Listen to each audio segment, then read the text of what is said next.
కేవలం విలువారు మాత్రంగా ఉండి శిక్షావిధికి కారణం కాకుండా మీ ఉగ్రతకు పాత్రులం కాకుండా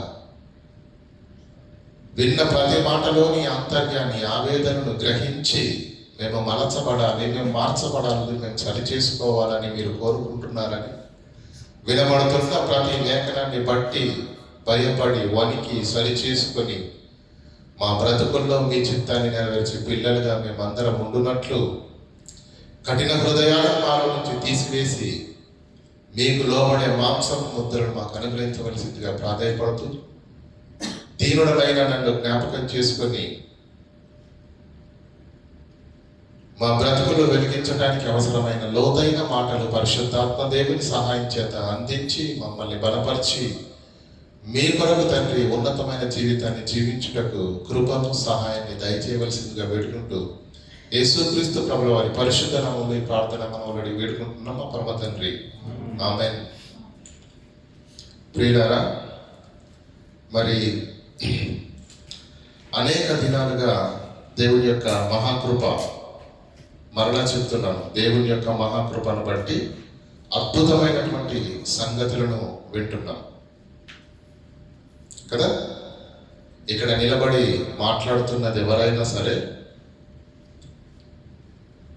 క్రీస్తు సంఘం యొక్క వాక్యం బోధించే విధానం ఏదైతే ఉందో వాక్యంతో పరిశీలిస్తూ 66 పుస్తకాలలో ఉన్నటువంటి ఒక అంశాన్ని గురించిన భావం మరి ఉన్నది ఉన్నట్టుగా కల్పితాలతో కాకుండా, కట్టుకథలతో కాకుండా బైబిల్లో రాయబడినటువంటి సారాంశాన్ని చక్కగా బోధించడం అనేది జరుగుతుంది. కనుక వింటున్న ప్రతి మాటలను మరి వింటున్నాము, చాలా గొప్పగా రాసుకుంటున్నాము, నేర్చుకుంటున్నాము. కానీ మాట వింటున్న మనమందరము గ్రహించవలసిన ఒక విషయం ఉంది ప్రియులారా. ఎంతకాలం నుంచి వింటున్నాం అది మనకు బాగా తెలుసు. ఎంతకాలం నువ్వు వింటున్నావో అంతకాలం నుంచే నువ్వు దానిని అనుసరించాలి. వినడం 20 ఏళ్ళ నుంచి వింటున్నాం, వినడం 10 ఏళ్ళ నుంచి వింటున్నాం, వినడం 15 ఏళ్ళ నుంచి వింటున్నాం, కానీ అనుసరించడం మాత్రం ఇప్పటికీ. అంటే దాని అర్థం ఏంటి? సకల జగాలను కలిగించిన దేవుని యొక్క వాక్కును 20 ఏళ్ళుగా నువ్వు ధిక్కరిస్తున్నావు. అది మాత్రం మనసులో పెట్టుకోండి. భూమి మీద ఒక అధికారి మాటను ధిక్కరించి నువ్వు ఉండగలవా? ఎదురు మాట్లాడి నువ్వు ఉండగలవా? నిరాకరించి నువ్వు నిర్భయంగా ఉండగలవా? కానీ దేవుడు ఇంతటి ఉచితమైన మహదైశ్వర్యాన్ని, కృపను మన ఎడల చూపిస్తూ మన నుంచి తను ప్రేమను కోరుకుంటుంటే మనంతట మనముగా మన హృదయపూర్వకంగా దేవుని యందు స్పందించిందేంటి? దేవుని కొరకు చేసిందేంటి? దేవుని ఎడల చూపిన ప్రేమేంటి? బలవంతంగా కాక హృదయపూర్వకంగా. ఆయన కోరుకుంటున్నది ఒకటే, మీరు విలువారు మాత్రమై ఉంటే మిమ్మల్ని మీరే మోసపుచ్చుకుంటున్నారు. కనుక మీరు విన్న వాక్య ప్రకారంగా ప్రవర్తించాలనే నా మాటను ప్రవక్తల ద్వారా, పితరుల ద్వారా, యేసుక్రీస్తు ద్వారా, అపోస్తలుల ద్వారా ప్రపంచానికి దేవుడు తన మాటను మనకు వినిపిస్తున్నాడు. ఎందుకు? ఈ చెవిలో నుంచి విని ఈ చెవిలో నుంచి విడిచిపెట్టడానికి కదా? కాదు, మీరు వినాలి. విన్న దాని ప్రకారంగా అది కావాలి దేవునికి, అది కోరుకుంటున్నాడు దేవుడు. అది అర్థం కానంత కాలం ప్రియులారా భక్తి జీవితాలు దేవుడు కోరుకున్నట్టుగా వెలగవు. మరి నేటికి ఏర్పాటు చేసినటువంటి ఒక అద్భుతమైనటువంటి మరి అంశాన్ని మనం ఆలోచిద్దాం ప్రియులారా. బైబిల్ అనగానే చదువుకున్న వాళ్ళు, అక్షర జ్ఞానం ఉన్నవాళ్ళు దేన్నైనా చదవగలరు. అవునా? న్యూస్ పేపర్ను చదవగలరు, ఏమండి, దినపత్రికను చదవగలరు, పెళ్లి పత్రికను చదవగలరు. అక్షర జ్ఞానం ఉన్న ఎవరైనా సరే వ్రాతపూర్వకంగా రాయబడిన దాన్ని ఈజీగా. కానీ బైబిల్ మాత్రము అలా చదివితే ఎప్పటికీ అర్థం కాదు. బైబిల్ దగ్గరకు వచ్చేసరికి ప్రియులారా, ముందుగా ఇది పరిశుద్ధమైన గ్రంథమని, ఇది దేవుని వాక్ అని భయముతో భక్తితో పరిశుద్ధాత్మ దేవుని సహాయాన్ని అర్థించి బైబిల్ ఎలా అర్థమవుతుందన్న మౌలిక 5 అంశాలు అనేక సందర్భాలు మీకు చెప్పాను. ఈ 5 అంశాలను మనం మదిలో పెట్టుకొని చదివితే అప్పుడు బైబిల్ మనకు అర్థమవుతుంది. 4 సార్లు కంప్లీట్ చేసిన వాళ్ళు ఉండొచ్చు, 10 సార్లు కంప్లీట్ చేసిన వాళ్ళు ఉండొచ్చు. 10 సార్లు బైబిల్ చదివి కంప్లీట్ చేసిన వాళ్ళను అడిగితే అప్పుడు చదివేశాను బ్రదర్, కానీ ఇప్పుడు ఏమీ గుర్తు అంటే దాని అర్థం ఏంటి? న్యూస్ వచ్చేటప్పుడు వింటాం కదా, నువ్వు వింటారా? వార్తలు వచ్చేటప్పుడు వింటావా? వింటాం. గుర్తుంటుందండి వినడం మట్టికి, అది విన్నాం, ఓకే, అంతే, అంతవరకు.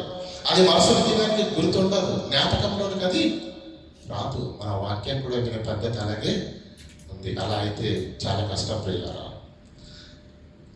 మత్తయి సువార్తలో కానీ, మార్కు సువార్తలో కానీ, లూకా సువార్తలో కానీ, యోహాను సువార్తలో ముఖ్యంగా కొత్త నిబంధనకు వచ్చేసరికి చాలా ఈజీగా అనిపిస్తుంది మనకు కదా.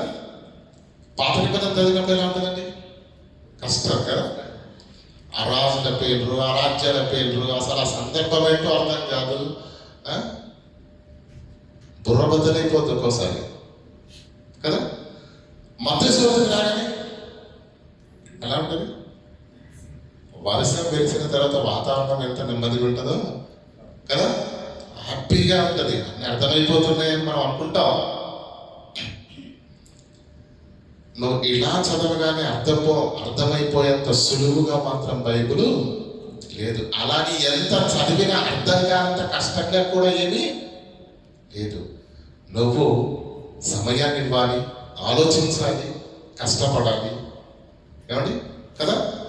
దేవుని యొక్క గ్రంథమని వివేచించి భయభక్తులతో దాన్ని చదవగలిగితే ఖచ్చితంగా ప్రతి విషయం నీకు అర్థమవుతుంది ప్రియులారా. ఒక అద్భుతమైనటువంటి సందర్భాన్ని యేసుక్రీస్తు ప్రభువు వారు శిష్యులతో మాట్లాడుతున్నటువంటి ఒక ఉపమానాన్ని మనం ఈరోజు నేర్చుకుందాం ప్రియులు. దయచేసి మత్తయి సువార్త 13వ అధ్యాయము 24 నుంచి చదువుకుందాం. ఆయన మరి యొక్క ఉపమానం వారితో చెప్పెను. ఆయన మరి యొక్క ఉపమానము వారితో చెప్పెను. ఏమనగా పరలోక రాజ్యము తన పొలములో మంచి విత్తనము విత్తిన, పరలోక రాజ్యము తన పొలములో మంచి విత్తనాలను విత్తిన ఒక మనుష్యుని పోలి ఉన్నది అన్నాడు. మనుషులు నిద్రించుచుండగా అతని శత్రువు వచ్చి యేసుక్రీస్తు తనతో ఉన్నటువంటి వారికి పరలోక రాజ్యపు వైభవాన్ని అర్థం చేయించడానికి భూమి మీద ఉన్నటువంటి వృత్తాంతాన్ని వారికి చూపిస్తూ, పరలోక రాజ్యము తన పొలములో మంచి విత్తనాలను విత్తిన ఒక మనుష్యుని పోలి ఉన్నది. ఏ రైతైనా చెడు విత్తనాలు విత్తుతాడండి? విత్తుతాడా? ఈ మధ్యకాలంలో వచ్చాయండి, ఏంటి, సీడ్స్ కదా. మరి జూన్ జూలై ఆ ప్రాంతంలో పిల్లరా మార్కెట్లోకి వెళితే ఏది కావాలంటే అది ప్రతిదీ విత్తనాలు అమ్మడమే జరుగుతుంది కదా. ఎక్కడైనా సరే సీడ్స్, మంచి విత్తనాలు. మనుషులు నిద్రించుచుండగా ఆ పరలోక రాజ్యాన్ని బలంతో చూపిస్తూ చాలా జాగ్రత్తగా వినమని చెప్తున్నాడు. మనుషులు నిద్రించుచుండగా అతని శత్రువు వచ్చి, మనిషి ఏం చేశాడు? మంచి విత్తనాలను తన పొలంలో విత్తాడన్నాడు. ఆయన నిద్రపోతున్నాడు. ఇప్పుడు ఏం జరుగుతుందంటే అతని శత్రువు వచ్చి గోధుమల మధ్య గురుగులను విత్తాడు. మొలకలు పెరిగి గోధుమల మధ్య గురుగులను విత్తాడు. విత్తిపోయాను. ఎప్పుడు? మనుషులు నిద్రించు. ఆ మనుషులు నిద్రించుచుండగా. కనుక భూమిలోకి ఏ విత్తనమైన మనం కాస్త భూమిని కొంచెం లోతుగా మన్ను తీసి దాంట్లో విత్తనాలు వేసి మళ్ళీ కప్పేస్తాం కదా. విత్తనాలు, మంచి విత్తనాలు విత్తినటువంటి ఆ పొలంలో శత్రువు వచ్చి ఏం చేశాడట? గురుగులను విత్తి వెళ్ళిపోయాడు. మొలకలు పెరిగి గింజ పట్టినప్పుడు, మొలకలు పెరిగి గింజ పట్టినప్పుడు గురుగులు కూడా ఆగపడెను. గురుగులు కూడా ఆగపడెను. అప్పుడు ఇంటి యజమానుని దాసులు అతని యొద్దకు వచ్చి, అయ్యా, నీవు నీ పొలములో మంచి విత్తనములు విత్తితివి కదా. నీవు నీ పొలములో అన్ని మంచి విత్తనాలే కదా విత్తావయ్యా. అందులో గురుగులు ఎక్కడి నుండి వచ్చినవని అడిగిరి. నువ్వు మంచి విత్తనాలని ఎంచుకున్నావు కదయ్యా, మంచి విత్తనాలని విత్తావు కదయ్యా, మంచి పంటనే రావాలి కదయ్యా. కానీ ఈరోజు మేము వెళ్ళి చూస్తే మా కళ్ళకు గురుగులు ఎక్కడి నుండి వచ్చినవని అతని అడిగి, గురుగులు ఎక్కడి నుంచి వచ్చాయ్యా అని దాసుడు యజమాని అడిగినప్పుడు దాసుడు ఏమంటున్నాడు? ఇది శత్రువులు చేసిన పని అని, ఇది శత్రువు చేసిన పని అని అతడు వారితో చెప్పాను అని అతని వారితో చెప్పాను. ఆ దాసులు మేము వెళ్ళి వాటిని పెరిగి, సరే అయ్యా, నువ్వైతే మంచి విత్తనాన్ని విత్తావు, మంచి మొలకలే రావాలి, మంచి ఫలాలే రావాలి. కానీ వాటితో పాటు ఇప్పుడు ఏం జరుగుతుంది? గురుగులు కూడా మొలిసాయి కనుక అది శత్రువు పని అని నువ్వే అంటున్నావు కనుక మేమేం చేస్తామంటే మేము వెళ్ళి వాటిని పెరిగి గురుగులను గోధుమల మధ్యలో విత్తబడిన ఆ గురుగులను పెరిగి వేయుట నీకు ఇష్టమా అని అతనిని అడిగిరి. అందుకతడు వద్దు, గురుగులను పెరుగుచుండగా వాటితో కూడా ఒకవేళ గోధుమలను కూడా మీరు పెళ్ళగింతురేమో. కోతకాలము వరకు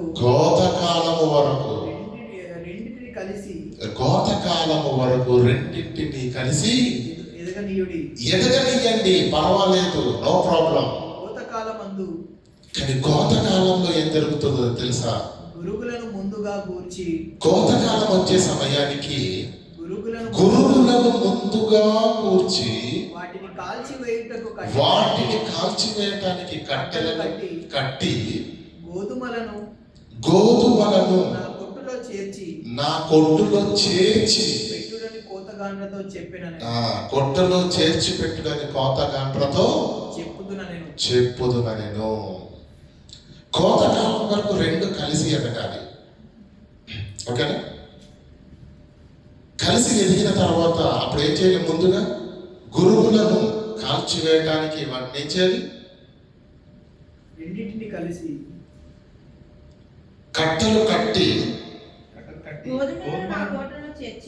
వాటిని కాల్చివేయడానికి కట్టలు కట్టి గోధుమలను నా కొట్టులోనికి చేర్చి పెట్టుడని కోతగాండ్రతో చెప్పుదునని. యేసుక్రీస్తు ఒక అద్భుతమైనటువంటి సందర్భాన్ని, పరలోక రాజ్యపు వైభవాన్ని, భూమి మీద జరుగుతున్నటువంటి వ్యవసాయము చేస్తున్న, పంటలను పండిస్తున్న ఆనాడు ఉన్నటువంటి జన సమూహానికి అర్థమయ్యే పరిభాషలో దేవుడు అద్భుతమైన రీతిలో వాక్యాన్ని చెప్పాడండి వారికి.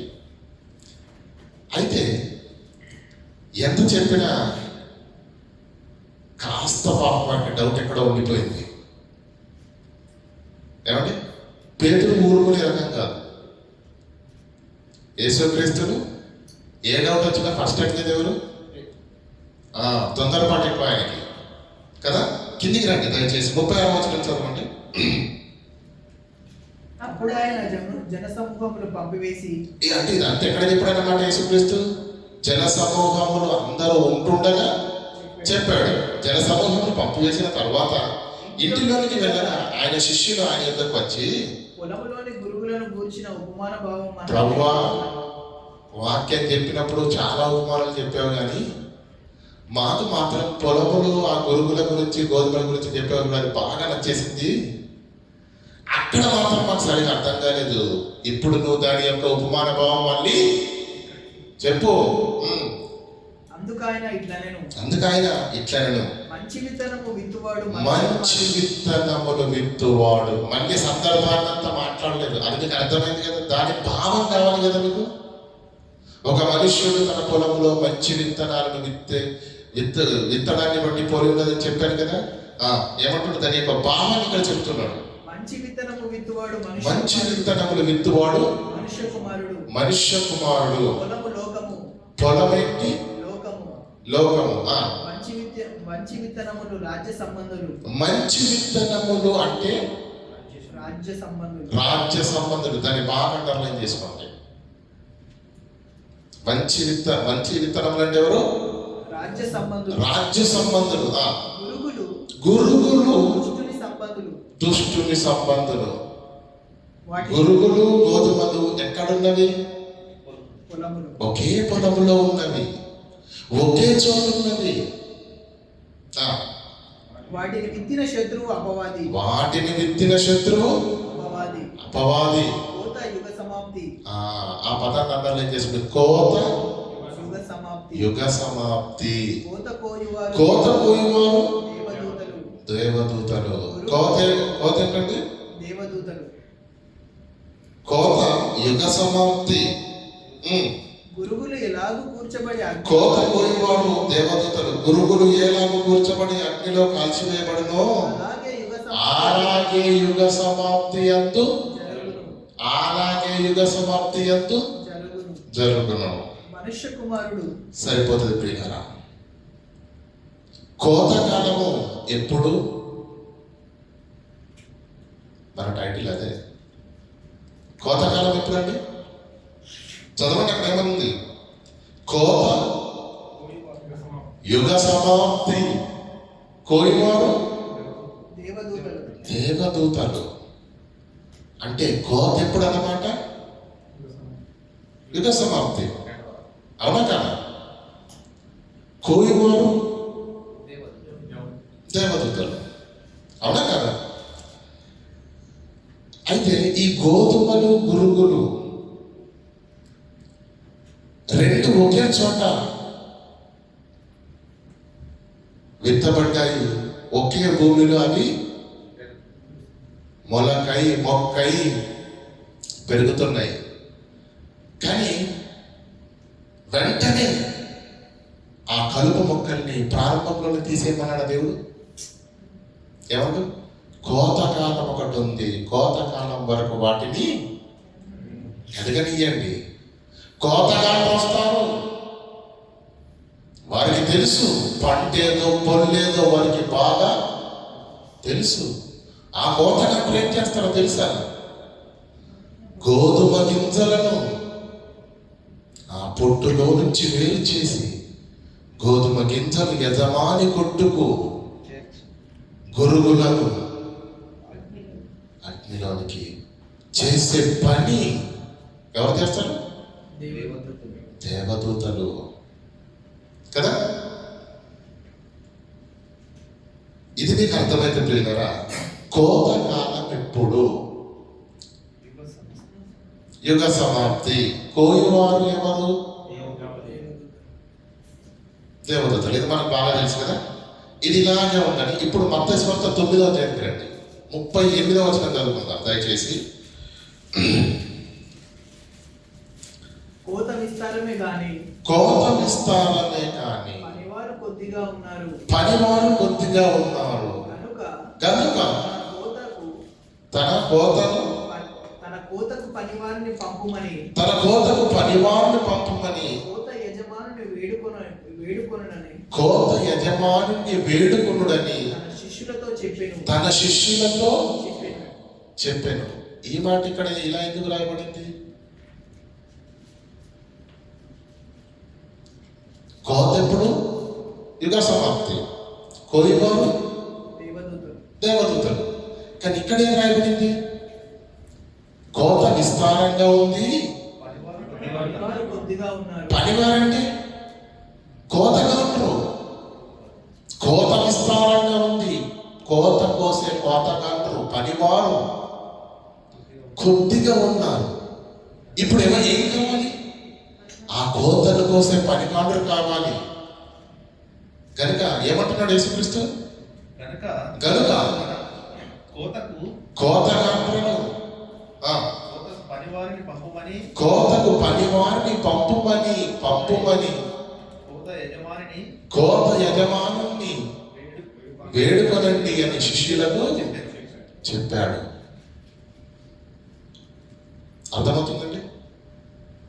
యేసుక్రీస్తు శిష్యులకు ఏం చెప్తున్నాడంటే, నాయన కోత విస్తారంగా ఉంది, కోయడానికి పనివారు కొద్దిగా ఉన్నారు. ఈ కొద్ది మందితో ఆ కోత అవదు. ఈ కోత అంతా అవ్వాలి అంటే కోయువారు ఎక్కువగా కావాలి. ఎక్కువ మంది పనివారు కావాలంటే దాన్ని దయచేసేవారు ఉన్నారు. ఆయన పేరేంటి?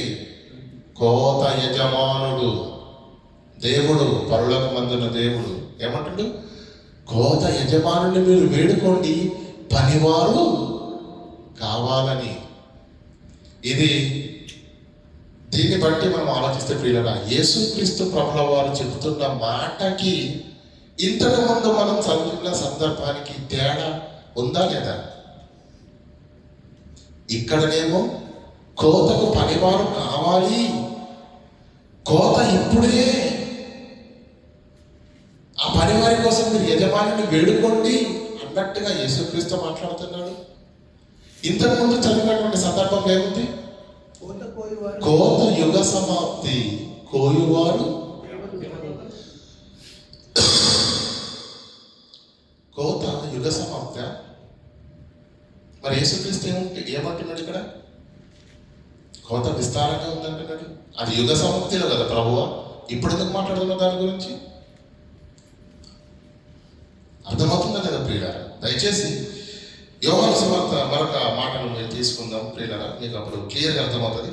యోహాను సువార్త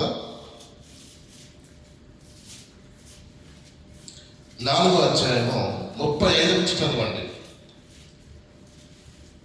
ఇంకా 4 నెలలైన తరువాత కోతకాలము వచ్చునని మీరు చెప్పుదురు కదా. ఇదిగో అది మీరు పండిస్తున్న పంటలను గురించి కదండి. యేసుక్రీస్తు ఏం మాట్లాడుతున్నాడు? ఇదిగో మీ కన్నులెత్తి పొలములను చూడుడి. ఇంకా 4 నెలలైన తర్వాత కోతకాలం అని వచ్చునని మీరు చెప్పుదురు కదా. వ్యవసాయం చేస్తున్న రైతులారా, పంటలను కోస్తున్న పనివారులారా, ఇదిగో మీ కన్నులెత్తి పొలములను చూడుడి. ఇప్పుడు ఒక మాట చెప్తున్నాడు చూడండి. ఇప్పుడే మీ కనులెత్తి పొలములను చూడుడి. అది ఇప్పుడే తెల్లబారి కోతకు వచ్చి ఉన్నవని మీతో చెప్పుచున్నాను. 35వ వచనం అన్న యోహాను సువార్త 4:35. విత్తువాడును కోయువాడును కూడా సంతోషించినట్లు కోయువాడు జీతము పుచ్చుకొని నిత్య జీవార్థమైన ఫలము సమకూర్చుకొనుచున్నాడు. విత్తువాడొకడు కోయువాడొకడు మాట ఈ విషయంలో సత్యం. ప్రియులారా, మనం ఏది చదివినా కూడా సందర్భంలోకి మనం వెళ్ళాలి. బైబిల్లో ఒక మాటని, ఒక అంశాన్ని మనం చదువుతున్నామంటే అక్కడ సందర్భం ఏంటి, ఎవరితో మాట్లాడుతున్నారు, ఏం చెబుతున్నారు అనేది మనకు క్లారిటీగా అర్థం కావాలి. అది అర్థం కాకుండా మనం ఎంత చదివినా ఉపయోగం లేదు. 34వ వచనంలో ఏం మాట్లాడుతున్నారు చూడండి. యేసుక్రీస్తు యేసు వారిని చూచి, ఎవరిని చూచి? 12 మంది శిష్యులను చూచి, నన్ను పంపిన వాని చిత్తము నెరవేర్చుటయు, ఆయన పనిని తుదముట్టించుటయు నాకు ఆహారమై ఉన్నదని ఆ శిష్యులకు చెప్పి, అదే శిష్యులతో ఇప్పుడు ఏమంటాడు? ఇంకా 4 నెలలైన తర్వాత మీరు కోతకాలం వస్తుందని అంటారు కదయ్యా, కానీ మీ కనులెత్తి ఒక్కసారి పొలాలను చూడండి. అవి ఇప్పుడే తెల్లబారి కోతకు వచ్చి ఉన్నవని మీతో చెప్పుచున్నాను. ఏ పొలాల గురించి మాట్లాడుతున్నాడు? ఏ పొలాల గురించి? కిందికి రండి. విత్తువాడును కోయువాడును కూడా సంతోషించినట్లు కోయివాడు జీతము పుచ్చుకొని నిత్య జీవార్థమైన ఫలము సమకూర్చుకొనుచున్నాడు. కోయివాడు జీతము పుచ్చుకొని నిత్య జీవార్థమైన ఫలమును సమకూర్చుకొనుచున్నాడు. విత్తువాడొకడు కోయివాడొకడు. ఈ విషయంలో సత్యమే. మీరు మరలా ఆ 12 మందితో మాట్లాడుతున్న యేసుక్రీస్తు మరలా ఏమంటున్నాడు? మీరు దేనిని గురించి కష్టపడలేదో దానిని కోతకు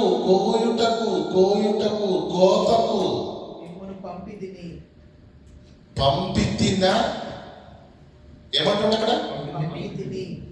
మీరు విత్తలేదు దాన్ని, కానీ కోతకు మాత్రం నేను పంపిస్తాను. యుగ సమాప్తిలో దేవదూతలు అన్నాడా? ఏమంటుంది ఇక్కడ? పంపితిని. నీ అంటే శిష్యులు ఎక్కడికి వెళ్ళారన్నమాట? కోతకి వెళ్ళారా? కోసారా లేదా?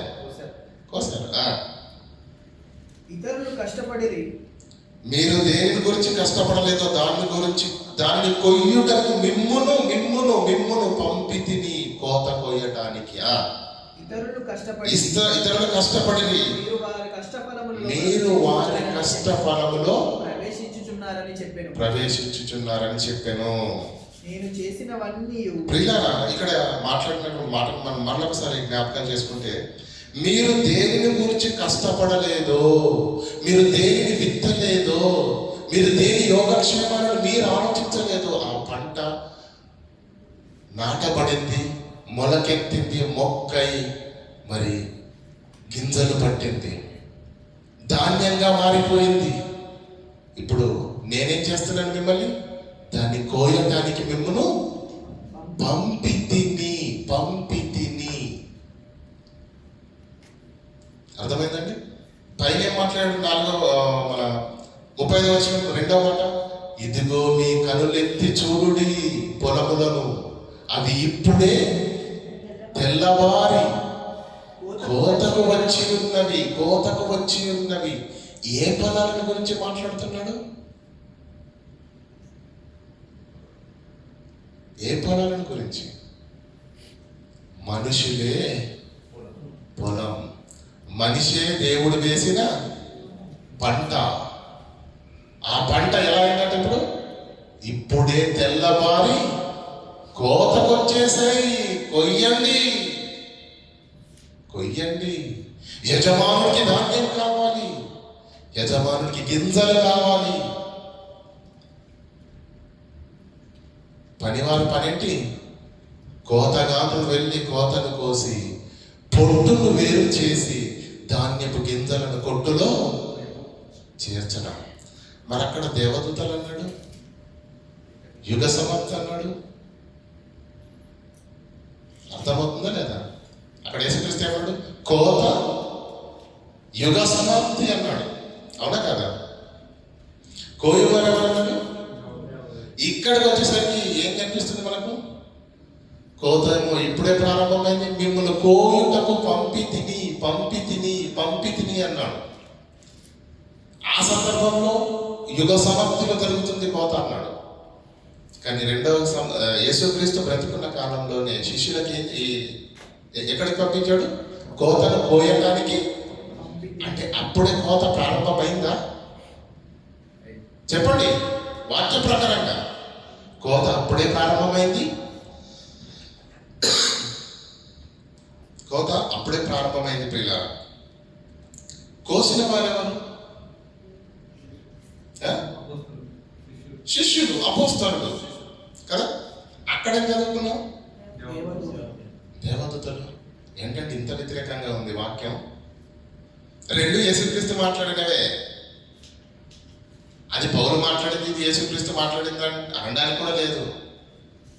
ఎవరు మాట్లాడిన 66 పుస్తకాలలో ఎవరు ఏ మాట మాట్లాడినా ఒకే ఒక్క సారాంశం కలిగి ఉంటుంది ప్రియులారా.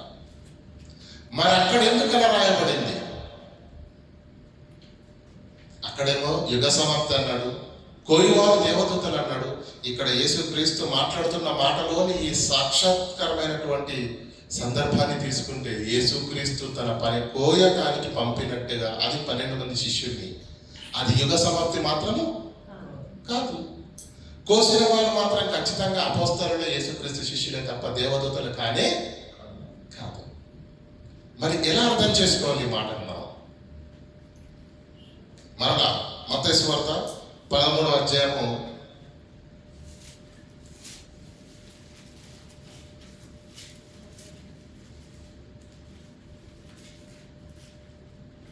40వ వచనం చదువుకోండి. 40వ వచనం. గురువులు ఎలాగ కూర్చబడి అగ్నిలో కాల్చివేయబడును, అలాగే యుగ సమాప్తి యందును జరుగును. అలాగే యుగ సమాప్తి యందు జరుగును. అలాగే యుగ సమాప్తి యందు జరుగును. ఇప్పుడు సబ్జెక్ట్కి వచ్చాను, కానీ మీరు చాలా జాగ్రత్తగా పరిశీలన చేయాలి నాతోటి. మరలా చదవండి అమ్మా మాటను. గురువులు ఎలాగ గురువులు ఎలాగూ కూర్చబడి అగ్నిలో కాల్చివేయబడును, కాల్చివేయబడును. ఇది ఉదాహరణ, ఇది ఉపమానము. రియాలిటీ ఏంటో తెలుసా? అలాగే యుగ సమాప్తి యందు జరుగును. ఆ పదాన్ని అండర్లైన్ చేయండి. అలాగే యుగ సమాప్తి యందు జరుగును అన్నాడు. ఓకేనా? యుగ సమాప్తి యందు జరుగును అన్నాడు. ఏం జరుగును అన్నాడు? గురువులను అగ్నితో కాల్చివేయడము, గింజలను కొట్టుకు చేర్చడము అనేది ఏదైతే రూపకాలంకార రూపంలో మాట్లాడాడో, అలాగే యుగ సమాప్తి యందు జరుగును అన్నాడా? అనడా లేదా? యేసుక్రీస్తు మాట్లాడినటువంటి యోహాను సువార్త 4:30 ఏం చదువుకున్నాము? కోత ఇదంతా రెండవ రాకడలో అనుకున్నాము, యుగ సమాప్తి అనుకున్నాము, కోయివాల దేవదూతలు అని అక్కడ మాట్లాడాడు. కానీ ఇక్కడ కోత ప్రారంభమైపోయింది. పొలములు తెల్లబారిపోయి కోత ప్రారంభమైపోయింది. అది యుగ సమాప్తి మాత్రం కాదు. అక్కడ మన దేవదూతలు అన్నారు, కోసిన వారు మాత్రం శిష్యులు. ఇక్కడేమంటున్నాడు? గురువులు ఏ విధంగానైతే వేరు చేయబడి అగ్నితో కాల్చివేయబడి ధాన్యము కొట్టుకు చేర్చబడుతుందో, అలాగే యుగ సమాప్తి యందు జరుగును. ఈ యొక్క కార్యక్రమాన్ని మీరు మైండ్లో పెట్టుకోండి. మొదటి మనం మాట్లాడినటువంటి సందర్భంలో కోత యుగ సమాప్తి అన్నాడు, అవునా? కోయివారు ఇది పక్కన పెట్టేస్తే యోహాను సువార్తలో ఏం చూసాము? ఆల్రెడీ కోత ప్రారంభమైంది.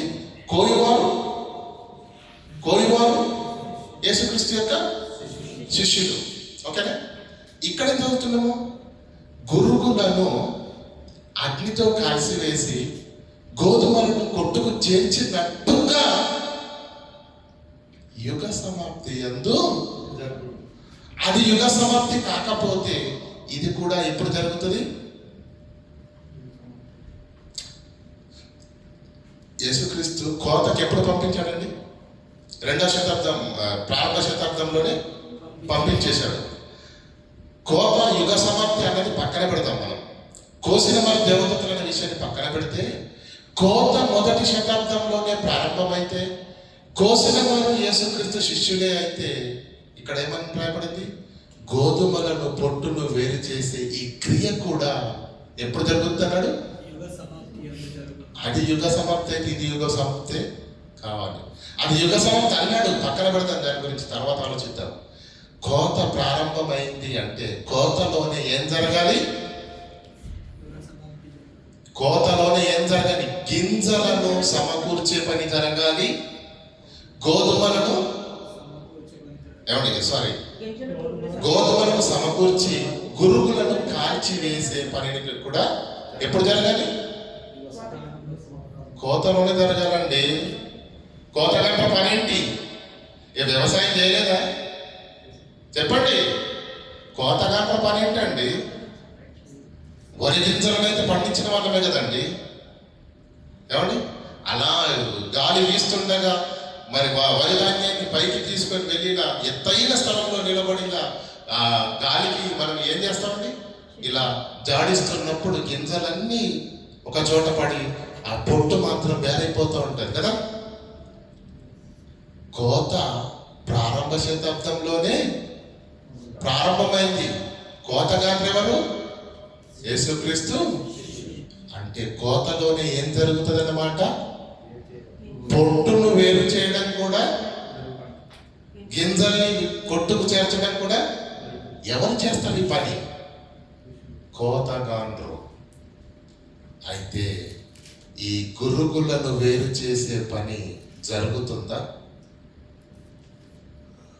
కోత ప్రారంభమైంది 2000 సంవత్సరాల క్రితమే అన్నప్పుడే ఆ కోతగండ్ర పని ఏంటంటే గింజలను కొట్టుకు చేర్చడము నెంబర్ 1, గురుగులను ధాన్యములో నుంచి వేరు చేసి దానిని అగ్నితో కాల్చివేయడానికి, అంతే కదా కోతగండ్ర పని. అయితే ప్రియులారా, ఇప్పుడు గోధుమలు గురుగులు ఒకే చోట, ఒకే భూమిలో, ఒకే ప్రాంగణంలో నాటబడ్డాయి, అవునా కదా? అయితే రెండింటిని కోతకాలం వరకు ఎదగనీయండి అన్నాడు. కానీ కోతకాలం వచ్చిన తర్వాత కూడా రెండు కలిసి కోసేయండి అని చెప్పాడా? ఏమన్నాడు? కోతకాలం వరకు ఎదగనీయండి. కోతగాండ్రకు బాగా తెలుసు, ధాన్యం ఏదో పొల్లేదో కోతగాండ్రకు బాగా తెలుసు. వాళ్ళు వేరు చేస్తారు. వేరు చేసి యజమానుడికి కావలసినటువంటి నాణ్యమైన ధాన్యాన్ని కొట్టుకు చేస్తారు. యజమానికి పనికి రాని ఆ పొట్టును, గురుగులను వేరు చేసి, అది కోతగాండ్ర పని, అది కోతలో జరుగుతుంది అన్నాడు. ఒకసారి యూద పత్రిక దయచేసి చూడండి. ఇక్కడ చెప్పబడినటువంటి విత్తబడినటువంటి పొలం ఏంటో తెలుసా? అక్కడ ఏమన్నాడు? మంచి విత్తనాలు ఎవరన్నాడు? మంచి విత్తనాలు రాజ్య సంబంధులు కదా. గురుగులు ఎవరు? దుష్టుని సంబంధులు. మరి రాజ్య సంబంధులు, దుష్టుని సంబంధులు ఎక్కడ ఒక్కటిగా ఉన్నారు?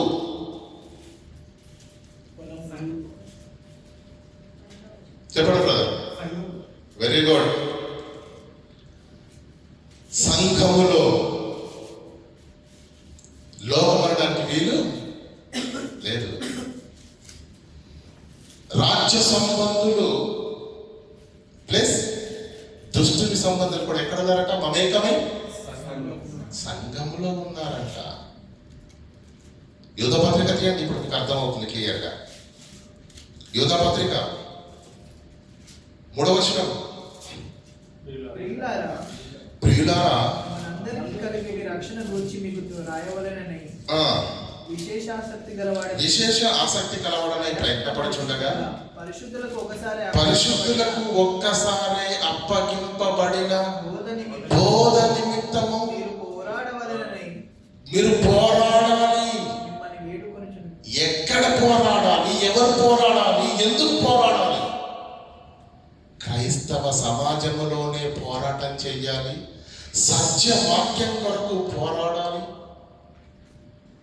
ఏమండి, బయట సమాజం గురించి మాట్లాడుతున్నారు. బయట వాళ్ళు మన సువార్తను అడ్డగిస్తున్నారని అక్కడికి వెళ్ళి మనము సువార్త కొరకు, మన వాక్కుల కొరకు, మన ఈ బోధ కొరకు ప్రయాసపడవలసిన అవసరం లేదండి.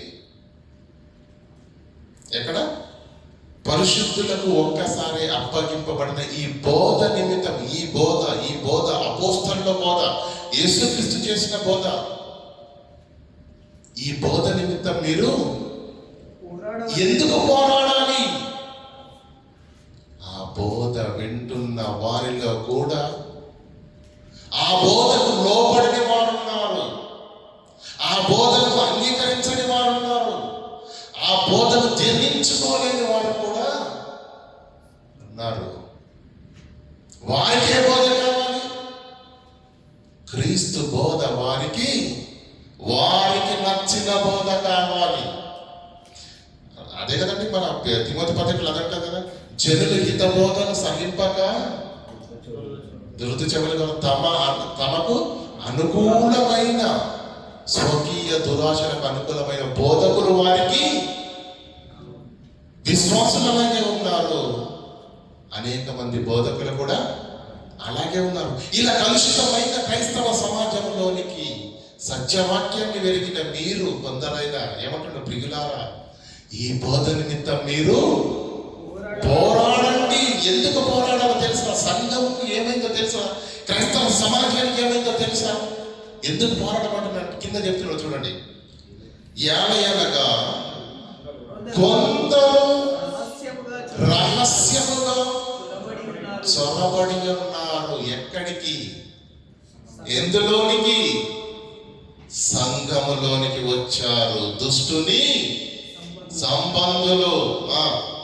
వారు భక్తిహీనులై దేవుని యొక్క కృపను కామాతురత్వమునకును దుర్వినియోగపరచుచు మన అద్వితీయ నాథుడు ప్రభువైన యేసుక్రీస్తును విసర్జించుచున్నారు. వాక్యాన్ని అంగీకరించరు, వాక్యానికి లోపడరు, వాక్యానికి తలదించరు, సరి చేసుకోరు. ఎన్ని చెప్పినా ఎన్ని విన్నా ప్రభువైన క్రీస్తును విసర్జించుచున్నారు. కారణం వారు భక్తిహీనులై దేవుని కృపను కామాతురత్వమునకు దుర్వినియోగపరుస్తున్నారు. ఇంకా ఈ తీర్పు పొందుటకు వారు పూర్వమందే సూచింపబడిన వారు. ప్రియులారా, రహస్యముగా చొరబడి ఉన్నారు. రహస్యముగా సంఘంలో రాజ్య సంబంధులు ఉంటే, మంచి విత్తనాలు ఉంటే, ఆ మంచి విత్తనాల మధ్యలోనికి రహస్యముగా సైలెంట్ గా నెమ్మదిగా ఎవరొచ్చేసారట? ఎవరొచ్చారు? కొందరు చొరబడి ఉన్నారు. వారెవరు? భక్తిహీనులు.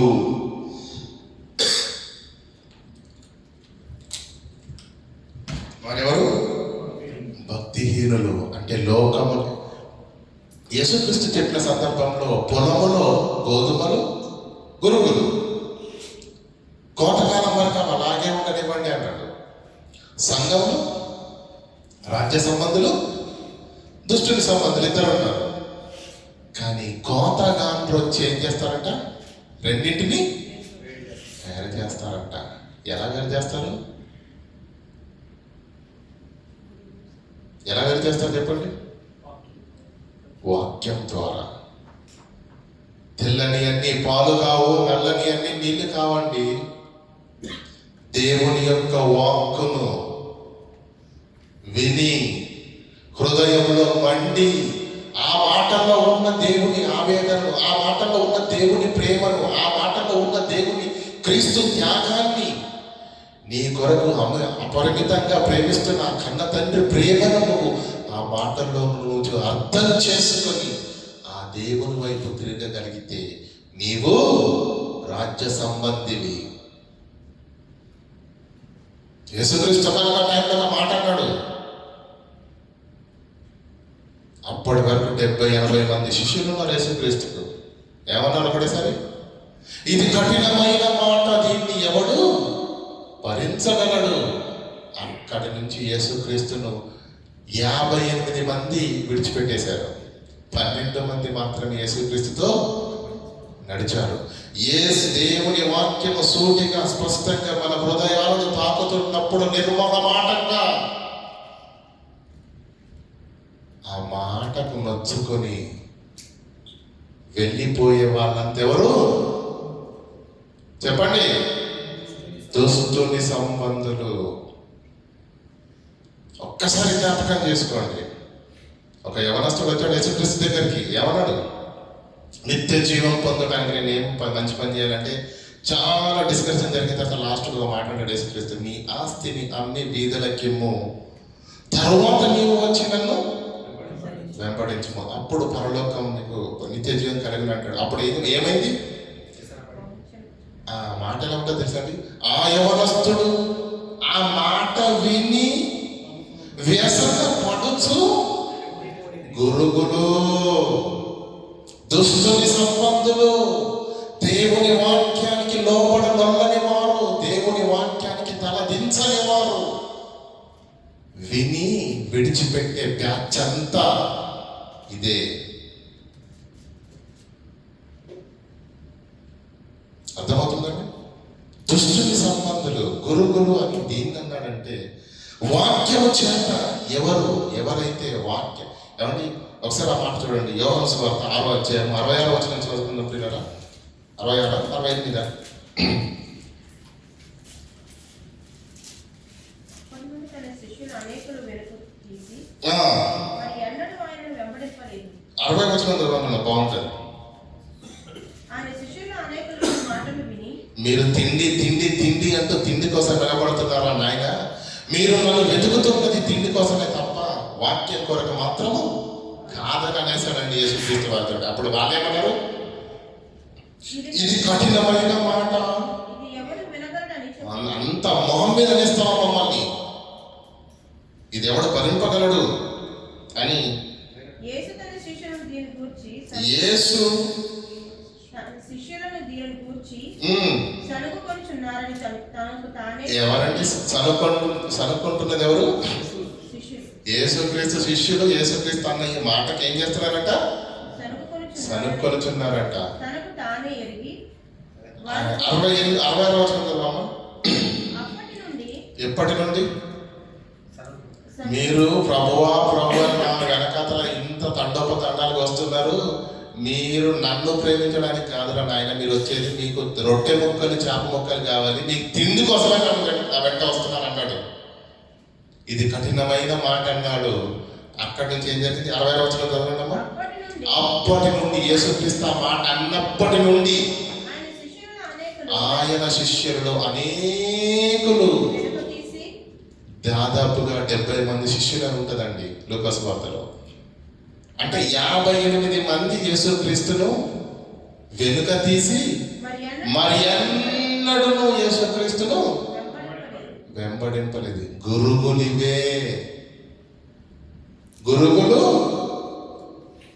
ఇవే. అంతకుముందు 70 మంది యేసుక్రీస్తు శిష్యులు, అందరూ శిష్యులే. శ్రమ గాని బాధ గాని ఒకానొక సమయం రాగానే క్రీస్తుని విడిచిపెట్టి వెళ్ళిపోయారు. చూశారు? ఏంటది? అది పంట కాదు, అది ధాన్యపు గింజలు కావు. 58 మంది వెళ్ళిపోయారట. ఇంకా సీమోను పేతురు. కాబట్టి యేసు ఏమంటున్నాడంటే మీరు కూడా వెళ్ళమని ఉన్నారా? 58 మంది వెళ్ళిపోయారు కదా నాయనో, మీరన్నా ఉండండి నాయన అని బ్రతిమలాడుతున్నాడు యేసుక్రీస్తు. 12 మందిని అడగగా ఉండేవాళ్ళు ఉంటారండి, వెళ్ళేవాళ్ళు వెళతారు. రావలసింది దేవుని కోసం, వినవలసింది దేవుని వాక్యం, చెయ్యవలసింది దేవుని కోసం, నీ ఆత్మ రక్షణ కోసం నువ్వే. ఎవరిని చూసి కాదు, ఎవరి కోసం కాదు.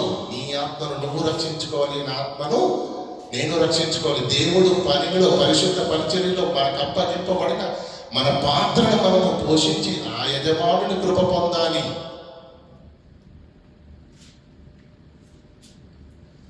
వెళ్ళిపోయిన వారితో వీరు వెళ్ళకుండా యేసుక్రీస్తు ఏమంటున్నారు? వీళ్ళు చూడండి, మీరు కూడా వెళ్ళిపోయిన ఉన్నారన్నప్పుడు ఆయన పేతురు ఏమంటాడు? ప్రభువా ఎవని యొద్దకు వెళ్ళుదామయ్యా? నిత్య జీవం కావాలంటే నీ దగ్గరనే కదా. ఒక మాట అంటే వెళ్ళిపోతాను నేను, ఒకసారి గద్దిస్తే వెళ్ళిపోతాను నేను. తల్లి దెబ్బ కొట్టగానే ఇంట్లో నుంచి వెళ్ళిపోతాడండి కుమారుడు. తండ్రి ఒక దెబ్బ కొట్టగానే వెళ్ళిపోతాడు. ఒక దెబ్బ కొడతాడండి తండ్రి, చింత కొట్టేస్తాడు స్కూల్కి వెళ్ళాలంటే. అవునా కదా? పారిపోతారా? సాయంకాలం ఇంటికి వస్తారా? చెప్పండి. ఎన్ని దెబ్బలు పడ్డా కూడా అక్కడే ఉంటాం. మరి సంఘాలు ఏంటండి ఇలా అయిపోయింది? పిలవకపోతే వెళ్ళిపోతారు, పలకరించకపోతే వెళ్ళిపోతారు, పాట ఇవ్వకపోతే వెళ్ళిపోతారు, ప్రార్థన ఇవ్వకపోతే వెళ్ళిపోతారు. ఏమర్థమవుతుంది? మీరు కూడా వెళ్ళమన్నారు ఉన్నారని యేసుక్రీస్తు అడిగితే ఏమన్నాడు? నీవే నిత్య జీవం మాటలు గలవాడవయ్యా. మేము ఎక్కడికి వెళ్తాం? వాక్యాన్ని హత్తుకున్నవారు, దేవుని ప్రేమార్థమైన వారు, సంఘము విలువార్థమైన వాళ్ళు ఎప్పటికీ ఎప్పటికీ ఎప్పటికీ కదల్చబడని స్తంభాలుగా దేవునికి పనికి వారధులుగా ఉంటారు. 12 మంది ఉన్నారా లేదా? వాళ్ళే ఈరోజు ప్రపంచానికి సువార్తను అందించిన యోధులు ప్రియులారా. ఏమండి? మరలా కనుక వెళ్ళేవి వెళ్ళిపోయాయి, ఉండేవి ఉండిపోయాయి. వెళ్ళిపోయిన వాళ్ళంతా గురుగులు, ఉండిపోయిన వాళ్ళు ఎవరు? ధాన్యం కదా. సంఘములో ఎవరెవరు ఉన్నారండి? రాజ్య సంబంధులు ఉన్నారు, దుష్టుని సంబంధులు కూడా ఉన్నారు. వాక్యం అనేది ఎప్పుడైతే ప్రకటింపబడుతుందో, వాక్యం ఎప్పుడైతే హృదయాలకు వస్తుందో ప్రియులారా, లోబడేవారు ఉంటారు, తృణీకరించే వారు కూడా ఉంటారు, స్వీకరించే వారు ఉంటారు, పట్టించుకునే వాళ్ళు కూడా ఉంటారు. ప్రియులారా, దేవుని వాక్యాన్ని మన దగ్గరకు రాగానే అది జొలపాట కాదు. చిన్నప్పుడు తాతయ్యలు బామ్మలు ఏం చేస్తారండి? నిద్ర కూర్చోడానికి కథలు చెప్పడం అలవాటు చేశారండి. అంతేనా? కాలక్షేపానికి పాటలు వింటారు, నిద్ర రావడానికి కథలు వింటారు. వాక్యం అలాంటిది కాదు. నీ ఆత్మీయ జీవితాన్ని మెరుగుపరచుకోవటానికి, అపవాది చేతిలో నుంచి నిన్ను నువ్వు రక్షించుకొని దేవుని మాట విని ఆ పరలోకం చేరటానికి దేవుడు నీకు ఇచ్చినటువంటి మాట వాక్యం.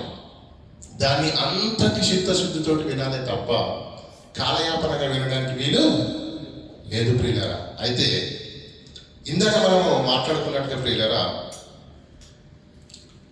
కోతకాలం ఎప్పుడు? యుగ సమాప్తి అని క్రీస్తు యొక్క సందర్భంలో ఉంది, యేసుక్రీస్తు మాట్లాడిన సందర్భంలో ఉంది. కానీ కోతకాలం ఎప్పుడు ప్రారంభమైంది? మొదటి శతాబ్దంలోనే. అయితే యుగ సమాప్తి మొదటి శతాబ్దమా? అది మనకు అర్థం కావాలి కదండి. యుగ సమాప్తే మొదటి శతాబ్దమా? ఎందుకంటే లేదు అంటే యేసుక్రీస్తు మాట్లాడే మాట తప్పైపోద్ది. అవునా కదా? సరే ఆలోచిద్దాం పిల్లలు. కొరింథీయులకు రాసిన మొదటి కొరింథీయులకు రాసిన పత్రిక 3:9 తీయండి ఒకసారి. మేము దేవుని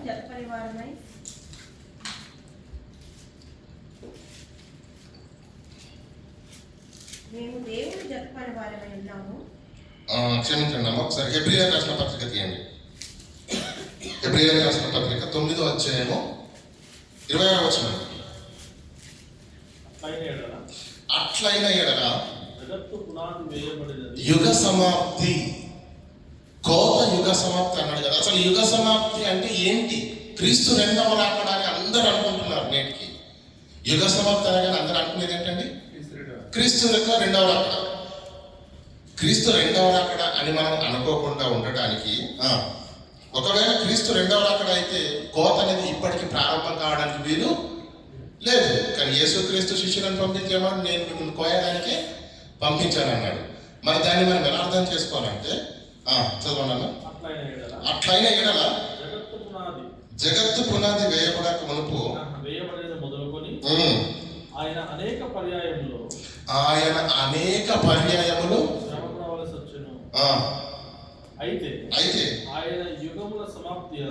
అయితే ఆయన యుగముల సమాప్తి యందు తన్ను తానే దేని యందండి? గట్టిగా చదవాలి. ఎప్పుడు? యుగముల, ఏ యుగముల సమాప్తి యందు? యుగముల సమాప్తి యందు తన్ను తానే బలిగా అర్పించుకున్నాడు. ఎప్పుడు? ఎప్పుడు చెప్పండి? యుగముల సమాప్తి యందు. యుగ సమాప్తి అంటే ప్రియులారా క్రీస్తు యొక్క రెండవ రాకడనే అని అనుకోవడానికి వీలు లేదు. ఎందుకంటే ప్రియులారా దేవుడు ఇశ్రాయేలీయులకు ఒక సమయాన్ని నియమించాడు. దేవుడు ధర్మశాస్త్రానికి ఒక కాలాన్ని నియమించాడు. ఇంకా చెప్పాలంటే యేసుక్రీస్తు రెండవ అంటే కొత్త నిబంధనను ప్రవేశపెట్టడానికి అంతకంటే ముందుగా ఉన్నటువంటి నిబంధనకు కూడా కొంతకాలము ఉంది. ప్రవక్త ద్వారా ముందే చెప్తాడు, నేను క్రొత్త నిబంధన చేయు దినములు రాబోతున్నాయి అని. అంటే ఇశ్రాయేలులకు ఇవ్వబడినటువంటి కాలం ఒకటి ఉంది, ధర్మశాస్త్రము కూడా పరిగణలో ఉండే కాలం ఒకటి ఉంది. కనుక ఇవి ముగిసే సమయానికి ఏది ధర్మశాస్త్రము కానీ ఇశ్రాయేలుకి ఇవ్వబడినటువంటి కాలము ముగింపులో ఈ యుగ సమాప్తిలో అసలు యుగం అంటే అర్థం ఏంటండి? యుగం అంటే అర్థం 1000 సంవత్సరాలని అర్థం అండి ప్రియులారా, కదా? యుగం అంటే 1000 సంవత్సరాలని అర్థం. మరి ఈ 1000 సంవత్సరాలు అంటే ఏ ముగింపులో ఏ భాగము ముగింపు గురించి మాట్లాడుతున్నాడు అంటే ప్రియులారా ఇశ్రాయేలీయులు ఇవ్వబడినటువంటి కాలము ముగింపు కాలం, అది ధర్మశాస్త్రం ముగింపు కాలం, అది అర్థమవుతుందా? ఎందుకంటే యేసుక్రీస్తు వచ్చి ఏం చేశాడన్నా చదువుకుంటాం మనం గలతీ పత్రికలో.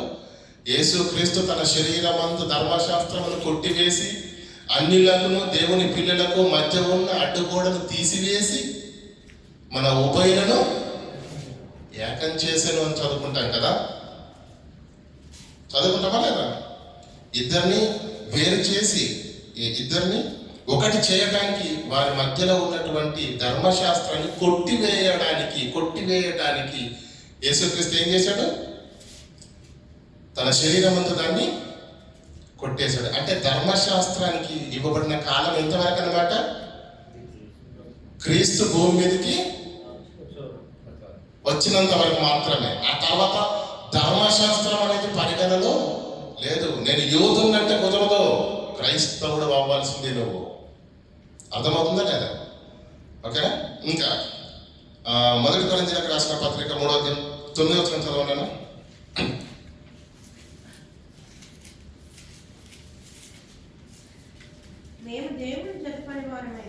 మేము దేవుని జత పరివారమై ఉన్నాము. మీరెవరు? అంటే సంఘములో నిలబడి దేవుని వాక్యాన్ని ప్రకటిస్తున్న అపోస్తలుడైన పౌలు కొరింథీకి పత్రికను రాస్తూ సంఘాన్ని ఉద్దేశించి ఏమని రాస్తున్నాడు? మేమెవరము దేవుని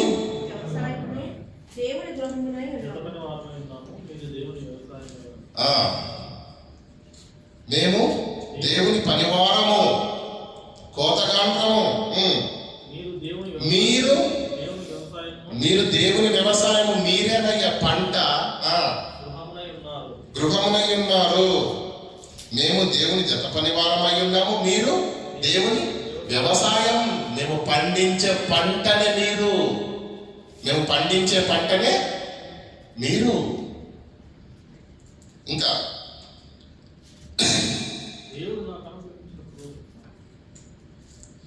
అదేవిధంగా ప్రియులారా ఒకసారి దయచేసి 1 తిమోతికి రాసిన పత్రిక తీయండి ఒకసారి. 1 తిమోతికి రాసిన పత్రిక 3వ అధ్యాయం 16వ వచనం.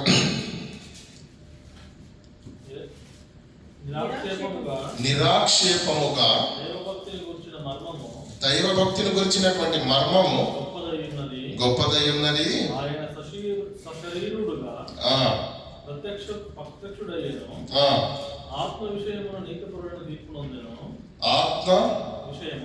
ఆత్మ విషయమున నీతిపరుడని తీర్పునందెను. ఎవరికి కనబడనండి అక్కడ? దేవదూతలకు కనబడెను. రక్షకుడని జనములలో ప్రకటింపబడెను. లోకమందు నమ్మబడెను. ఇప్పుడు మనం చాలా సార్లు చదువుకుంటాం కదండి వాక్యాన్ని. మనం పైనుంచి చదువుకుంటే నిరాక్షేపముగా దైవభక్తిని గురించిన మర్మం గొప్పదై ఉన్నది. ఆయన సశరీరుడిగా ప్రత్యక్షమాయను, ఆత్మవిషయంగా నీతిమంతుడని తీర్పునందాను. తీర్పునందాడా లేదా? రక్షకుడైన దినములలో ప్రకటింపబడ్డా? లోకమందు నమ్మబడ్డా? యేసుక్రీస్తు లోక రక్షకుడని నమ్మబడ్డా లేదా? అవునా? ఇవన్నీ మనకు తెలుసు. కానీ ఇక్కడ ఏమని రాయబడింది? దేవదూతలకు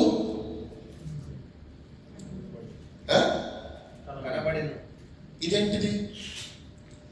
దేవదూతలకు ఇప్పుడే కనబడ్డాడా? యేసుక్రీస్తు భూమి మీదకి వచ్చిన తర్వాత కనబడ్డాడా? అసలు యేసుక్రీస్తు వచ్చిందే పరలోకంలో నుంచి. కోటాను కోట్ల దేవదూతల సమక్షంలోనే యేసుక్రీస్తు అక్కడ ఉన్నాడు. ఎప్పటి నుంచో చూస్తున్నారు కదా దేవదూతలు. ఏమని రాశారు ఇక్కడ? అంటే పరలోకమందున్న ఆ దేవదూతలను గురించి మాత్రము కాదు. ఎందుకంటే ప్రత్యేకంగా భూమి మీద పుట్టిన తర్వాత యేసుక్రీస్తుని చూడడం ఏంటి? అసలు యేసుక్రీస్తు వచ్చిందే ఆ దూతల మధ్యలో నుంచి. అవునా కదా? ప్రారంభం నుంచి యేసుక్రీస్తును చూస్తూనే ఉన్నారు. యేసుక్రీస్తు వారికి తెలుసు. ప్రత్యేకంగా దూతలకు, దేవదూతలకు కనబడనంటే ఈ దేవదూతలు అనే మాట ఖచ్చితంగా పరలోకంలో ఉన్న దేవదూతల గురించి మాత్రము కాదు. ఎవరు మరి? ఏమండి చూడండి, మలాకీ గ్రంథం. ఇది ఇలాగే ఉంచండి. ఎవరి దేవదూతలు అంటే మనకు అర్థం కావాలి.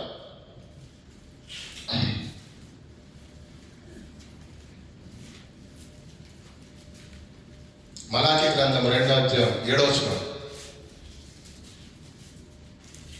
యాజకులు అన్న గట్టి చదవండి దయచేసి, అందరూ వినండి. యాజకులు యెహోవా దూతలు కనుక. అదండి, అర్థం చేసుకోండి. యాజకులు దేవుని పరిచారకులు, దేవుని దాసులు, సువార్థికులు. యాజకులు సైన్యములకు అధిపతియగు యెహోవా దూతలు, దేవుని దూతలు, దేవుని దూతలు కనుక జనులు వారి నోట ధర్మశాస్త్ర విధులను నేర్చుకుందరు. ఎవరు వీరు? దేవ దూతలు, యెహోవా దూతలు, దేవుని దాసులు, దేవుని పనివారు. దేవదూతలు కనబడినంటే ఈ భూమి మీదకి వచ్చి తన కొరకు యేసుక్రీస్తు అనే దైవ కుమారుడు భూమి మీదకి రాబోతున్నాడని కళ్ళల్లో ఒత్తులు వేసుకొని చూసిన నీతిమంతులు ఎంతో మంది ఉన్నారు. ఆ దేవుని సేవకులకు, ఆ దేవుని దూతలకు యేసుక్రీస్తు కనబడ్డాడు. పరలోకంలో ఉన్న దేవదూతలను గురించి రాయబడిన మాట అది కాదు. ఏమన్నా చదవట మాట మళ్ళొకసారి చదవండి. యాజకులు ఎవరంట? సైన్యములకు అధిపతి యెహోవా యొక్క దూతలు. యెహోవా దూతలన్నా, దేవదూతలన్నా, దేవుని పనివారన్నా, ఏమండి అంతా ఒకటే కదా. నానా అర్థాలు. యెహోవా దూతలు దేవదూతలకు కనబడెను. ఇంకా కొరింథీయులకు రాసిన పత్రిక 8:23 వచనం. 2వ కొరింథీయులకు రాసిన పత్రిక 8:23. తీతు ఎవడని ఇదేంటంటే కొత్తగా చెప్తున్నారు. దేవుని పరిచారకులు, యాజకులు, దేవదూతలని కూడా రాయబడింది బైబిల్లో. అలాగే ఉంది బైబిల్లో. దేవదూతలు అన్నాడు, పరిచారకులు అన్నాడు, పనికాండ్రు అన్నాడు, నా దాసులు అన్నాడు. తీతు ఎవడని ఎవరైనా అడిగిన సంఘానికి లేఖను రాస్తూ పౌలు అంటున్నాడు, ఒకవేళ తీతు ఎవడని సంఘంలో ఎవరైనా నిలబడి ప్రశ్నిస్తే అలాంటి వాళ్ళకి సమాధానం చెప్పండి. అతడు నా పాలివాడు, మీ విషయములో నా జత పనివాడు అయి ఉన్నాడని మన సహోదరులు ఎవరని అడిగిన వారు సంఘముల దూతలను వారు సంఘానికి ఎవరు తీతు ఎవరు? సంఘానికి దూత. చూసారంటే దేవుని పని వారిని దేవుడు ఎలా పిలుచుకుంటున్నాడో యాజకులను దేవుని దూతలుగా, సంఘపు దూతలుగా. ఫిలిప్పీయులకు రాసిన పత్రిక చూడండి ఒకసారి, 2వ అధ్యాయం 25వ వచనం.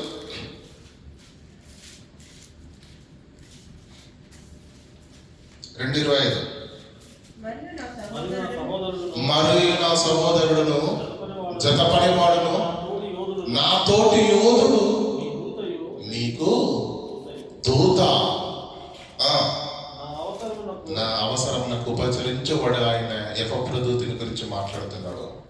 ఏమంటుండే ఆయన? ఎవరట? ఎపఫ్రోదితు ఎవరట? సంఘానికి దూత. అర్థమవుతుందండి? యాజకులు సైన్యములకు అధిపతి యెహోవా యొక్క దూతలు, సంఘానికి దూతలు. 1 కొరింథీయులకు రాసిన పత్రిక 6వ అధ్యాయం 2వ వచనం చదవండి ఒకసారి. పరిశుద్ధుల లోకమునకు ఇక్కడ ఆగుదాం ప్రియులారా. ఇప్పుడు క్లియర్ అయిందండి. యుగ సమాప్తి అంటే ఏంటి? 1000 సంవత్సరాలు అంటే ధర్మశాస్త్రము ముగింపు అయిపోయి, ఏమండి, నూతన నిబంధన క్రీస్తు యొక్క చట్టం ఏదైతే అప్పుడే మాట్లాడుతున్నాడు కదండి. ఒక స్త్రీని వ్యభిచారమందు పట్టబడిన స్త్రీని రాళ్ళతో కొట్టి చంపాలన్న మాట మీరు విన్నారు కదా.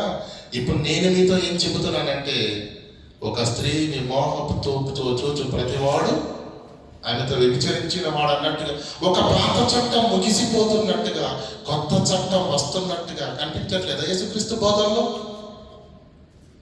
అదే ఆ ఇశ్రాయేలీయులకు ఇవ్వబడినటువంటి ఆ యుగం ముగింపు. అది ధర్మశాస్త్రము ముగింపు కాలం. అది ఆ యుగ సమాప్తి అంటే దాని గురించి మాట్లాడాడు తప్ప క్రీస్తు 2వ రాకడ అని అనుకోవడానికి వీలు లేదు.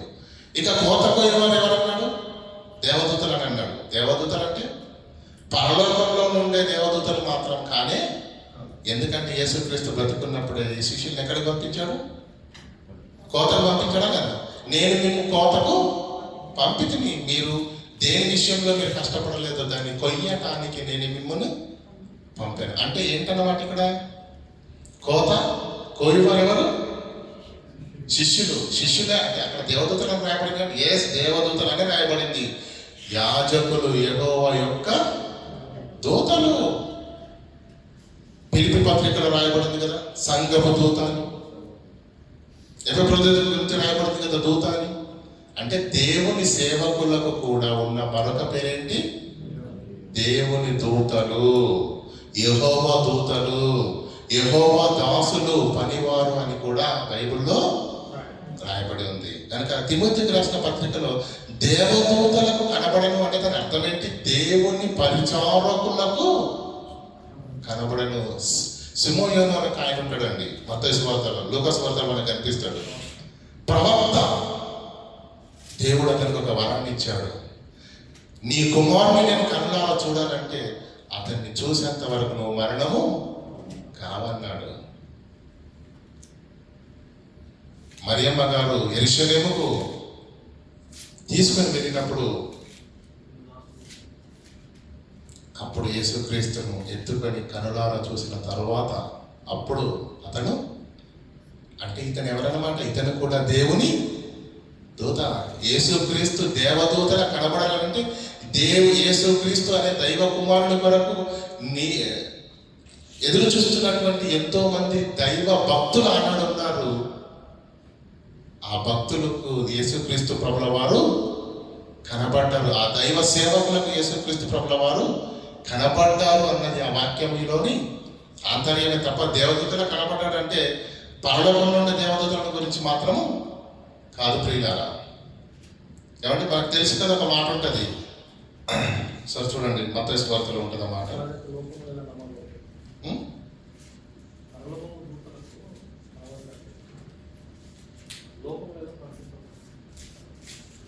అదే అది లోకంలో వాక్యం ప్రకటింపబడడం కానీ ఇవన్నీ భూమి మీద జరిగేటివి.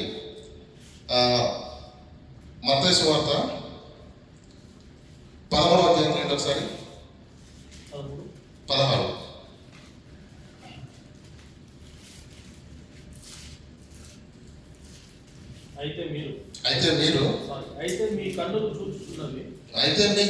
చూస్తున్నవి కనుక అవి ధన్యములైనవి. యేసుక్రీస్తు అంటున్నాడు, మీ కన్నులు నన్ను చూస్తున్నవి ధన్యములైనవి.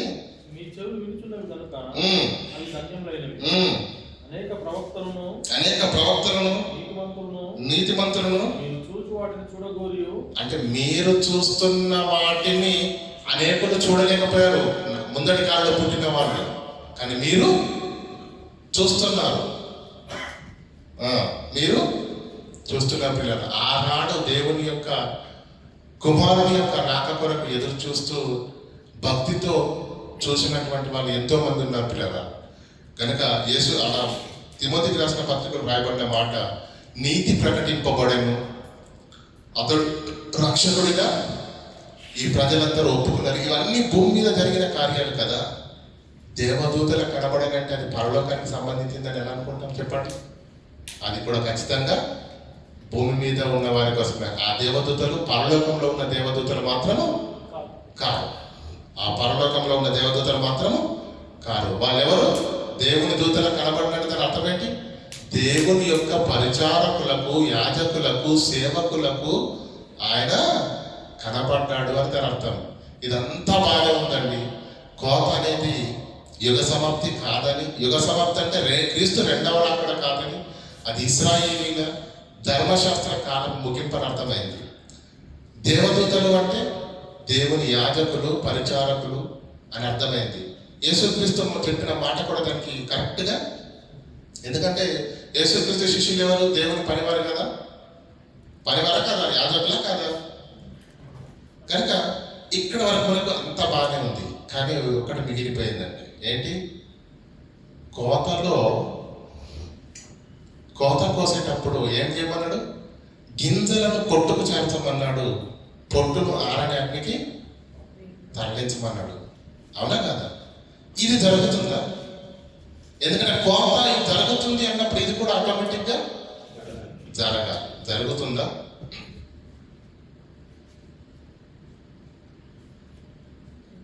కొరింథీయులకు రాసిన మొదటి పత్రిక 6వ అధ్యాయం 2వ వచనం.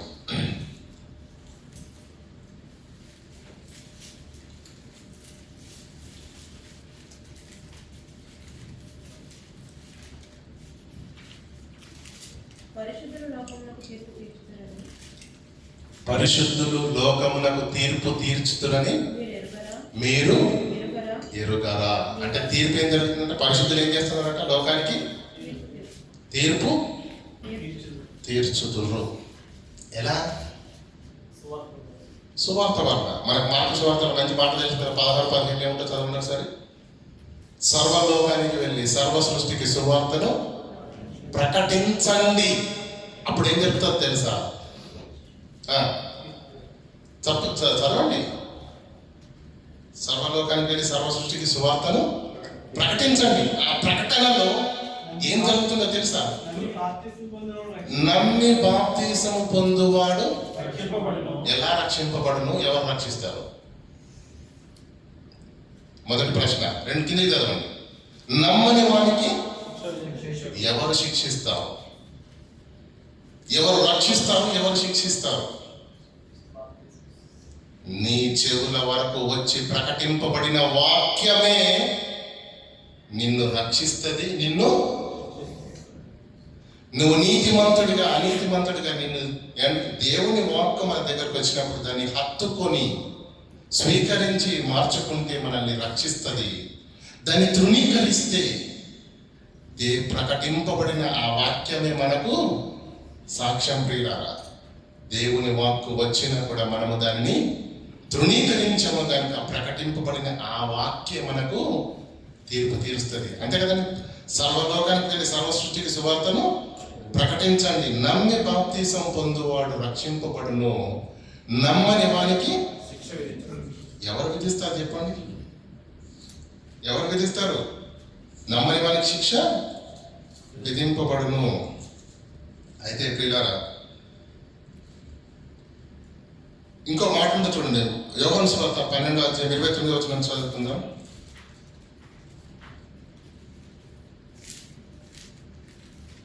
యోహాను సువార్త 12వ అధ్యాయం. కాబట్టి అక్కడ నిలిచుండి వినిన జనసమూహము ఉరిమెను అనేది మరికొందరు దేవదూత ఏం చదువుతున్నారా? కరెక్టేనా? కాబట్టి అక్కడ 31 చదవండి. నేను కరెక్ట్ రాసుకోలేదు. 31. ఇప్పుడు ఇప్పుడు లోకమునకు తీర్పు జరుగుతున్నది. ఇప్పుడు లోకమునకు తీర్పు జరుగుతున్నది. ఎలా? వాక్యం ద్వారా. మనకు తెలుసు కదా, మొదటి పేతురు 4వ అధ్యాయంలో ఉంటుంది కదా, తీర్పు దేవుని ఇంటనే ఎక్కడ ప్రారంభమైందంటే తీర్పు దేవుని ఇల్లేది సంఘం. సంఘంలో తీర్పు ఏంటండి? గురువులు కూడా ఉన్నాయి. దేవుని సంబంధులు మాత్రమే కాదు, దుష్టుని సంబంధులు కూడా రహస్యంగా చొరబడి ఏమండి ఆ పంట మధ్యలోనికి చేరారు, రహస్యంగా చొరబడ్డారు. వారు భక్తిహీనులై క్రీస్తుని విసర్జించువారు, కొండెములు చెప్పువారు, మిత్రభేదము పుట్టించువారు, సంఘానికి శ్రేయస్కరమైన వాళ్ళు కాదు, సంఘానికి ఆరోగ్యకరంగా దేవుని యొక్క పనిని జరిగించే పరిస్థితులు అక్కడ ఉండే పరిస్థితి ఉండదు. కారణం దుష్టుని సంబంధులు, దుష్టుని సంబంధులు. తీర్పు. అందుకే ఏమండి బయట సామెత అంటారు కదండి, ఇప్పుడు బయట ఏమన్నా మనం చెప్పాలంటే ముందు మన ఇంటిని మనం శుభ్రం చేసుకోవాలా వద్దా? అంతేనా కదా? అందుకే దేవుడు ఏమన్నాడు, బయటికి వెళ్ళి తర్వాత నాయన ముందు మనం ఏం చేద్దాం, మన ఇంటిని మనం ఏమంటున్నాడు అక్కడ? తీర్పు దేవుని ఇంటనే ప్రారంభమైందంట. అంటే ఇక్కడి నుంచేనా తీర్పు? దేవుడు సత్యవంతుడు, ప్రియుడు, న్యాయవంతుడు. అందరికీ చెప్పిన తర్వాత మనకు అందు ముందు మన ఇంటి దగ్గర నుంచే ప్రారంభం కావాలి. మన ఇంటి దగ్గర నుండే ప్రారంభం కావాలి. ఇంకా చాలా విషయాలు ఉన్నాయి ప్రియులారా, మాట్లాడడానికి సమయం లేదు కాబట్టి మీకు ఒక చిన్న ఉదాహరణ చెప్పి ముగిస్తాను. మనకు మత్తయి సువార్త 25వ అధ్యాయంలో చాలా సార్లు క్రీస్తు రెండవ రాకడలో ఏం జరుగుతుందో మనకు తెలుసు. ఏం జరుగుతుందండి? యేసుక్రీస్తు ప్రభువు వారు ఇలా కూర్చుంటాడు న్యాయ తీర్పు పీఠం మీద, అవునా? ఎడమ వైపున ఎవరు ఉంటారు? కుడి వైపున ఎవరు ఉంటారు? చెప్పండి. ఎడమ వైపున మేకలు, కుడి వైపున గొర్రెలు నిలబడి. ఎడమ వైపున మేకలను, కుడి కుడి వైపున గొర్రెలను ఉంటాయి కదా. ఇది మేక అంటే 2 గ్రూపులుగా విభజింపబడ్డాయి లేదా? 2 బృందాలుగా విభజింపబడ్డాయి లేదా? ఎలా విభజింపబడ్డాయి? ఎప్పుడు విభజింపబడ్డాయి? ఇది గొర్రె, ఇది మేక అని ఎలా వేరు చేయబడ్డాయి? ఎప్పుడు చేయబడ్డాయి? తీర్పు. ఇప్పుడు లోకమునకు తీర్పు జరుగుతున్నది. తీర్పు దేవుని ఇంటనే ప్రారంభమైంది. పరిశుద్ధులు లోకమునకు తీర్పు తీర్చుచున్నారు. పరిశుద్ధులు లోకమునకు తీర్పు తీర్చుచున్నారు పిల్లారా. కనుక ప్రకటింపబడుతున్నటువంటి దేవుని వాక్యము శాసనం. దాన్ని మార్చలేము, దాన్ని అనుసరించాల్సిందే. అంతే. స్పీడ్గా డ్రైవింగ్ చేసుకుంటూ వెళ్తున్నామండి. అక్కడ కెమెరా ఉంది, 100 దాటొద్దు అని కొట్టేసాం. 120, 130 కొట్టేసాం. ఫర్ ఎగ్జాంపుల్ చెప్తున్నాను మీకు అర్థం కావడానికి. టక్కన కెమెరా కొట్టేసింది.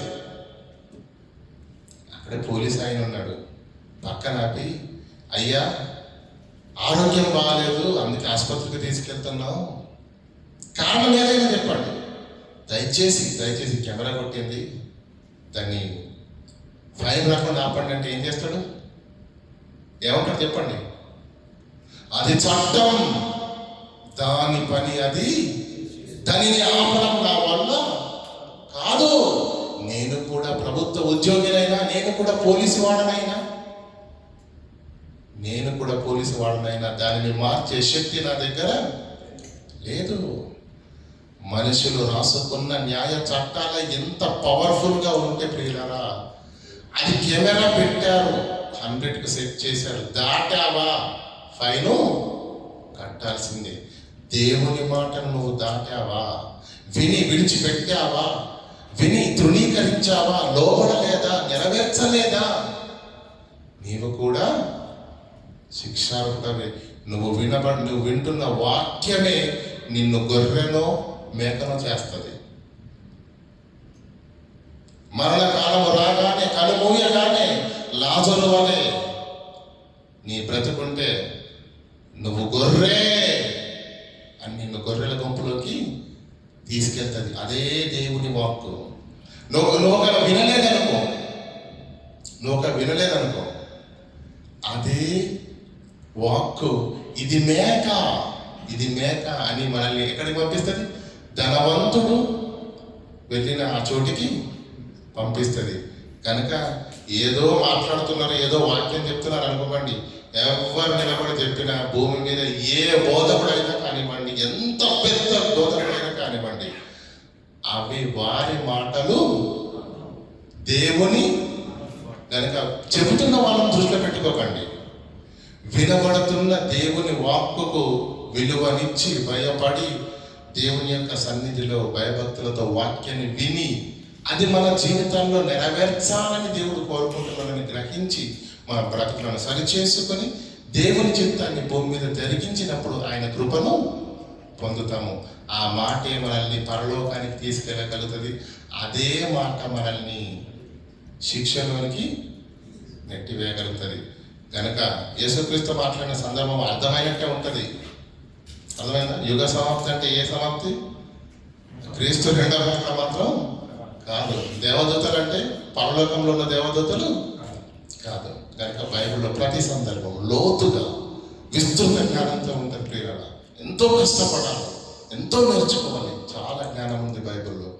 సమయాన్ని ఇవ్వకపోతే, మీరు సిద్ధపడకపోతే, మీరు నేర్చుకోనకపోతే ఎంతకాలం వినువారు మాత్రంగానే ఉంటారే తప్ప దేవుని చిత్తాన్ని నెరవేర్చే వారిగా మీరు మీ హృదయాలు మారవు.